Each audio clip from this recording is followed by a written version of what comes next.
Nous avons ici un variateur de fréquence, le CSI-1. C'est simplement un VFD qu'on programme à la bonne fréquence et au bon voltage.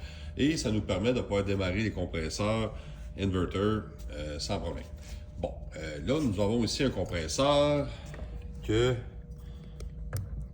qui indique un voltage de 165 volts à 180 Hz. Ça se trouve être un compresseur inverter, une thermopompe de 2,5 tonnes que nous allons démarrer avec le variateur de fréquence. Alors, tout ce qu'on a à faire, normalement, c'est qu'on preset le voltage et les fréquences adaptées au compresseur. Sinon, on y va avec un average qui est indiqué dans le document. Et on paye sur Run. Et on peut faire tourner le compresseur. Présentement, on peut vérifier si la succion et la discharge fonctionnent. On peut voir que la décharge compresseur ne fonctionne pas et c'est assurément parce que mes fils ne sont pas plugués comme il faut, ne sont pas connectés comme il faut. Les fils sont inversés, alors le compresseur tourne à l'envers. C'est pratique pour faire reculer un compresseur de coupe de pas et après ça, le reconnecter sur le bon côté pour le faire avancer. Avec le VFD aussi, on peut les inverser, c'est possible, mais je vous conseille tout simplement de connecter vos connecteurs comme il faut. L'idée, pourquoi je vous montre ça, parce que moi je le savais déjà que mes connecteurs étaient à l'envers, ça ne brise pas le compresseur. Tout ce que ça fait, c'est que ça retourne et ça ne fait aucun changement de pression. Alors, on va inverser les connecteurs. Maintenant, les connecteurs sont inversés. Ce qu'on en fait, c'est inverser 2 connecteurs sur 3 et alors on revient. Pourtant, ça suit UVW ou. Mais ce qui est important, c'est de. Si on les inverse, ça va juste faire tourner le compresseur à l'envers. Alors, on pèse sur Run et on monte tranquillement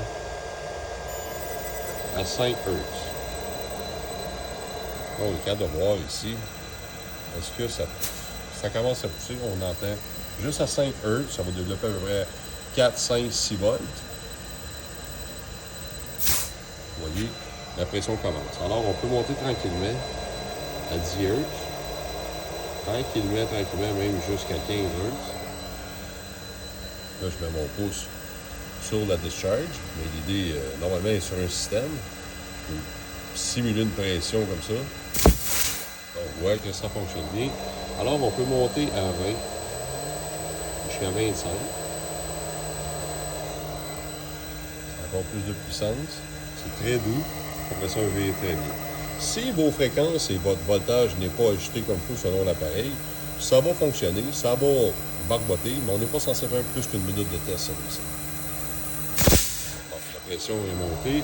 Bon, on va monter tranquillement jusqu'à 50 pouces. Là, je vois un peu vite.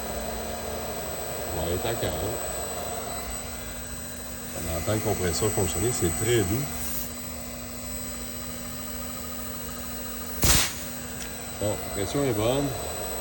Tranquillement jusqu'à 50 Hz. Je vous conseille de ne pas dépasser 50 Hz. Là, on peut commencer à comprendre que le compresseur travaille. Ça travaille très doux, un VFD. Et on tient la pression ici. On va mettre un gauge de pression, mais on se comprend, c'est la décharge compresseur. Fait que la pression est bonne, ça veut dire que ce compresseur-là va travailler étant sur un système, va faire tourner le réfrigérant 410. Vous êtes capable de voir si le compresseur fait sa job avant de dire, OK, il est bon. On doit tester l'équipement au début. On vérifie les gandes absolument. On brasse le compresseur pour faire bouger l'huile dedans, pour que ça l'enduise tout le winding du moteur. Pour vérifier ensuite un ground, parce que si vous connectez un VFD sur un compresseur qui est court-circuité à la terre, je vous dis tout de suite, ça va faire pouf, c'est terminé, c'est comme un PC board. Si vous connectez un PC board sur un compresseur qui est short to ground, bien c'est sûr qu'il va sauter. Alors, c'est le principe. Si on ajuste le moteur à 310 volts, à 850 tours minute, avec le VFD, on est même capable de vérifier si un moteur fonctionne bien. Si je tourne les fréquences très tranquillement, à 12 Hz, et voilà, je suis capable de faire tourner mon compresseur à 46 Hz. Je regarde de voir si le compresseur est bon ou pas. Ça marche aussi pour les petits moteurs à 3 fils, 3 phases. Ça fonctionne bien. On ne peut pas aller trop sévèrement avec. On est capable de le faire monter en fréquence au passant. Là, j'étais à 75 Hz. On va descendre tranquillement à 55 Hz.